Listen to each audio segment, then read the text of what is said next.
In the late 1980s, Jim Carrey was a struggling Canadian comedian living in poverty. His family had faced severe financial hardships, even living out of a Volkswagen camper van at one point. Driven by an intense desire to escape poverty and achieve greatness, Carrey did something legendary in 1990. He pulled out his checkbook and wrote himself a check for $10 million for acting services rendered. He post-dated it for Thanksgiving 1995 and kept it in his wallet as a physical symbol of his ultimate destination. He believed with absolute certainty that reaching that level of wealth and stardom would solve his problems and bring total fulfillment. In 1994, he starred in 3 massive back-to-back global blockbusters.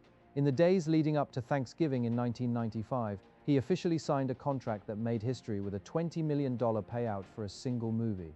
He had far exceeded the very dream he had once held in his wallet. He was now universally adored, staggeringly wealthy, and undeniably the biggest comedy star on earth. Despite reaching the absolute pinnacle of Hollywood success, Carrey didn't find permanent happiness. Instead, he found himself battling deep bouts of depression.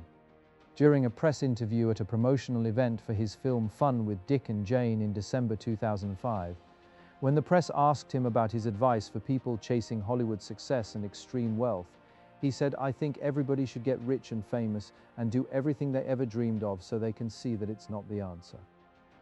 Carrey's story perfectly illustrates what psychologists call the arrival fallacy. Arrival fallacy is the false, mistaken belief that achieving a specific goal or reaching a milestone will bring lasting happiness, security, or a deep sense of fulfillment. It traps people in an endless cycle of chasing the next big thing without ever fully appreciating the present. At a biological level, the arrival fallacy is driven by the brain's reward processing system, which is fundamentally wired for pursuit rather than possession. Dopamine, the primary neurotransmitter associated with motivation and pleasure, does not surge when we cross the finish line. Instead, it spikes during the anticipation and active chasing of a goal. Once a milestone is reached, this neurochemical drive rapidly plummets, causing what psychiatrists refer to as arrival depression. This biological drop forces the nervous system to immediately look for the next challenge to trigger a new chemical surge. This chemical drop is accelerated by hedonic adaptation, an evolutionary survival mechanism that protects emotional balance. The human brain is engineered to return to a baseline level of happiness quite quickly, regardless of how massive a victory or devastating a loss might be. While this psychological adjustment prevents permanent grief, it also swiftly turns a dream home, a major promotion, or financial freedom into the mundane, unexciting new normal. Consequently, asking external milestones to fix chronic internal insecurity or stress fails because the physical brain is built to normalize achievements, leaving the underlying emotional needs unaddressed. The arrival fallacy is a direct consequence of a strictly teleological worldview, the belief that things derive their meaning and value exclusively from their final destination or ultimate purpose. When an individual adopts this mindset, they treat the present moment as a mere obstacle to be overcome, transforming life into a series of steps to endure. This orientation leaves the individual vulnerable to a painful oscillation of human existence. The pain is the agonizing, desperate striving for an unfulfilled desire. The boredom is the empty, underwhelming stagnation that immediately takes over once that desire is finally satisfied. The arrival fallacy is simply the modern name for this eternal existential trap, proving that the human ego cannot find rest in a finished outcome. This mindset strips the present of its intrinsic value, turning every action, relationship, and moment into a mere instrument used to achieve a future goal. This transactional view of time bankrupts human experience. If the present moment only matters because of where it leads, then life is entirely hollowed out during the months or years spent striving. True flourishing requires recognizing that many of life's most meaningful activities are autotelic, meaning they are worth doing for their own sake, not as steps toward a finish line. To long for a final milestone where struggle ceases and permanent happiness begins is to wish for a state of psychological stagnation. Instead, embrace the entirety of existence, including the struggles, uncertainties, and ongoing battles, rather than waiting for a perfect, illusory future state of rest. By constantly looking ahead to a future milestone, individuals practice what existentialists call bad faith. deceiving themselves into believing that their current freedom and choices do not matter compared to the imagined future. This reliance on tomorrow acts as an existential narcotic that numbs the reality of today.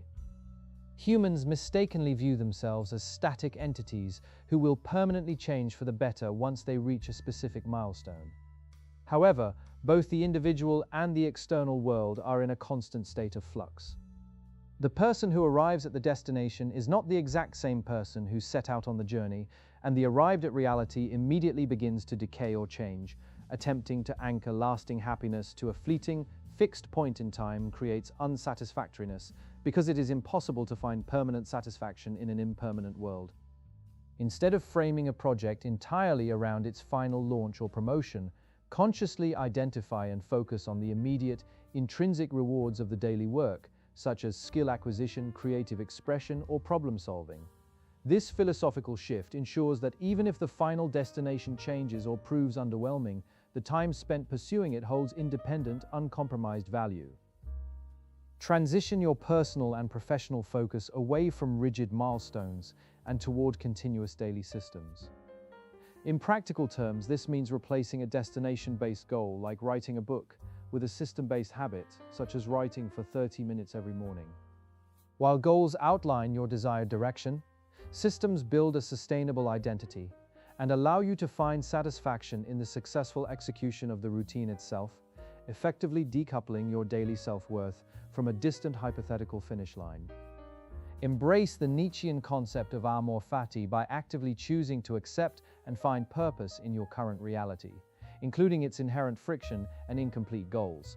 When you catch yourself projecting happiness into a future milestone, intentionally ground your awareness in the present moment through mindfulness practices or deliberate sensory reflection. Accepting that the struggle itself is the definitive substance of life strips the future destination of its false, saving power, allowing you to live consciously rather than constantly waiting to begin. I appreciate you taking the time to watch this through to the end. If you'd like to see more content of this type, please consider subscribing to the channel. Thanks again, and I'll see you in the next video.